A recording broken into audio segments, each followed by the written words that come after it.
Pastor பிரடிபால் அவர்களின் வாழ்க்கை குறிப்பு.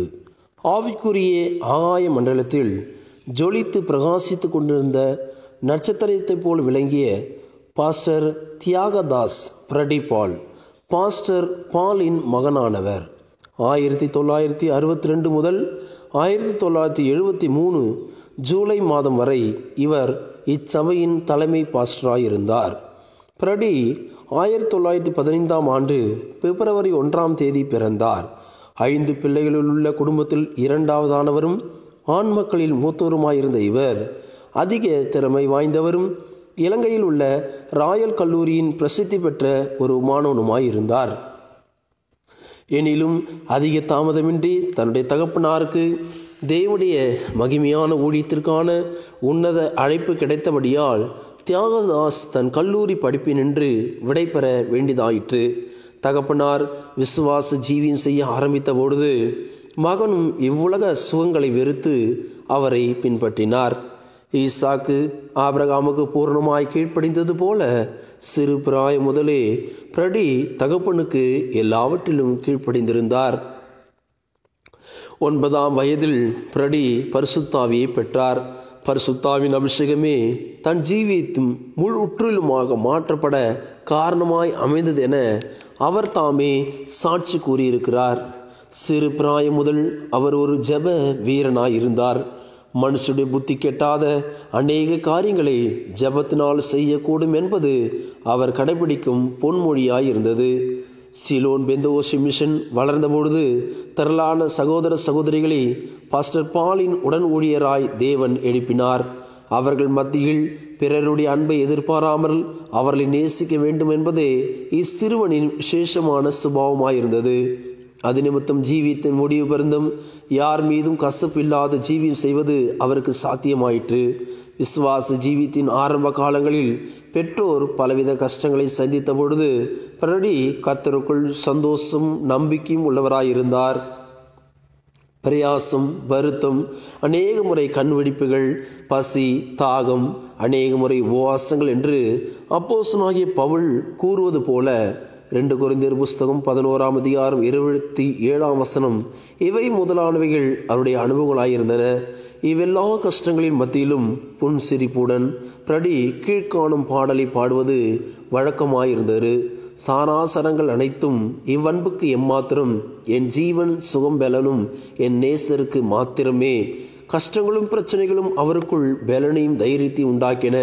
மோசே எகிப்திலுள்ள பொக்கிஷங்களிலும் கிறிஸ்துவின் நிமித்தம் வரும் நிந்தையை அதிக பாக்கியம் என்று தெரிந்து கொண்டது போல இவ்வுலகத்தின் சுகபோகங்களை வெறுத்து பிரடி அப்போஸ்தல ஊழியத்திற்கு தன் ஜீவனை அர்ப்பணித்திருந்தார்.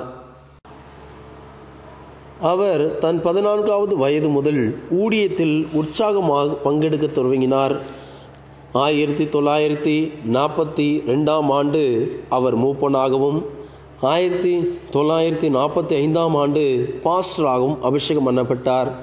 அவர் இலங்கை, இந்தியா, மலேசியா, ஜப்பான் ஆகிய கிழக்கத்திய நாடுகளுக்கும், பிரான்ஸ், இங்கிலாந்து, பெல்ஜியம், இத்தாலி ஆகிய மேற்கத்திய நாடுகளுக்கும், அமெரிக்காவின் பல்வேறு பகுதிகளுக்கும், ஆப்பிரிக்கா நாடுகளுக்கும் சுவிசேஷ சத்தியங்களுடன் கடந்து சென்று அநேக ஆயிரங்களை கர்த்தருக்கென்று ஆதாயப்படுத்தியிருந்தார். அவர் ஒரு அன்புள்ள ஆவிக்குரிய தகப்பனாயிருந்தார். எந்த நேரத்திலும் யாராயினும் எப்படிப்பட்ட பிரச்சனைகளோடும் அவரை அணுகலாம். சாதாரணமாக அவருடைய கையில் ஒரு குறிப்பேடு வைத்திருப்பார். ஜெபிக்கும்படி அவரிடம் கேட்டுக்கொள்பவர்களின் பெயர்களை அந்த குறிப்பேட்டில் அவர் எழுதி வைப்பார். சரீரத்தில் பலவீனராயிருந்த சந்தர்ப்பங்களில் கூட தன் படுக்கையிலிருந்து அதிக வைராகியத்துடனும் ஆத்ம பாரத்துடனும் அவர் ஜெபிப்பது காணக்கூடியதாயிருந்தது. இப்போதும் சபைகளை குறித்த பாரம் அவருக்கு இருந்தது. சில சமயங்களிலே தீர்வு காண இயலாத சபை சம்பந்தமான பிரச்சனைகள் அவரை சந்தித்திருக்கின்றன.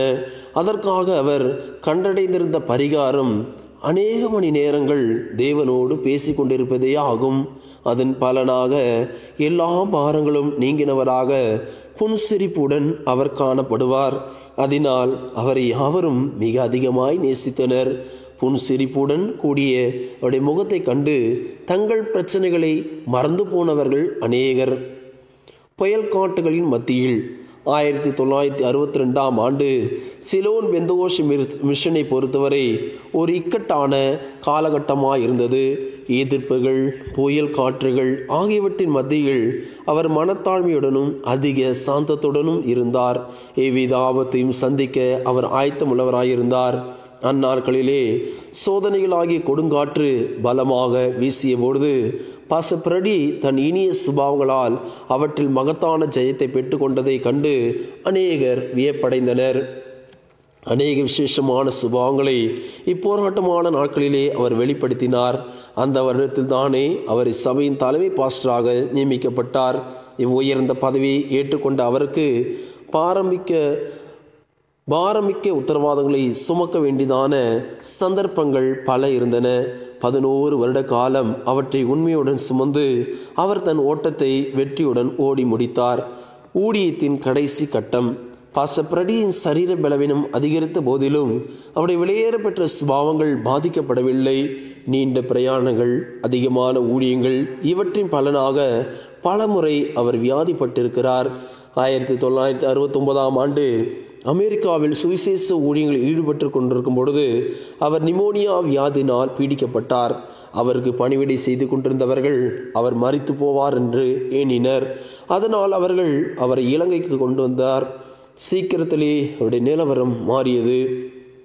1973ஆம் மார்ச் மாதம் சென்னையில் நடந்த கன்வென்ஷனில் அவர் கலந்து கொண்டார். அதிக பலவீனமுள்ளவராய் இருந்த போதிலும் ஞாயிறு காலை ஆராதனையில் அவர் சிறிதும் நேரம் பிரசங்கித்தார். அது ஜனங்களை ஊக்குவித்தது. அது அவருடைய கடைசி கன்வென்ஷன் பிரசங்கமாயிருந்தது. அடுத்த நாள் நடந்த ஜெனரல் பாடி மீட்டிங்கில் அவர் தலைமை ஸ்தானம் வகித்து சுவிசேஷ ஊழியரை தேர்ந்தெடுத்தார். அதன் பின் அவர் இலங்கைக்கு திரும்பி சென்றார். அவர் கண்டி என்னும் இடத்திற்கு சற்று ஓய்வெடுக்கும்படி கொண்டு போகப்பட்டார். 1973ஆம் ஆண்டு மே மாத கடைசியில் அங்கிருந்த மட்டக்குடியா என்னும் இடத்திற்கு அவர் கொண்டு வரப்பட்டார். படிப்படியாக அவர் சுகமடைந்து வருவது போல தோன்றினாலும் மரணத்துக்கு 2 வாரங்களுக்கு முன்பாக அவருடைய தேக நிலை அதிக மோசமானது. அடிக்கடி ஆகாரத்தின் மேல் அவருக்கு வெறுப்பு உண்டாயிற்று. அவர் ஏன் ஒன்றுமே புசிக்கிறதில்லை என்று அவரிடம் கேட்கப்பட்ட பொழுது, மனுஷன் அப்பத்தினாலே மாத்திரம் பிழைக்கிறதில்லை என்று அவர் பதிலளித்தார். அவர் மரணத்துக்கு சமீபமானார். இவ்விஷயம் மலேசியாவில் கன்வென்ஷன் நடத்தி கொண்டிருந்த உதவி தலைமை பாஸ்டர் ஏசி தாமஸுக்கு அறிவிக்கப்பட்டது. அவர் உடன் தானே அங்கிருந்து இலங்கைக்கு வந்தார். அதிக நேரம் அவர்கள் இருவரும் ஜெபத்திலே செலவழித்தனர். பாஸ்டர் பிரடி அநேக காரியங்களை பாஸ்டர் தாமஸோடு பேசினார். அதன் பின்பு அவர் அதிக சந்தோஷமுள்ளவராய் காணப்பட்டார். 24ஆம் தேதி இலங்கையில் உள்ள முக்கியமான ஊழியர்கள் முன்னிலையில் அவர் பாஸ்டர் ஏசி தாமஸை இச்சபையின் தலைமை பாஸ்டராக நியமித்தார். மகிமைக்குள் பிரவேசித்தல். அதன் பின்பு சில நாட்கள் அவர் சரீரத்தில் அதிக பலவீனராய் இருந்தார்.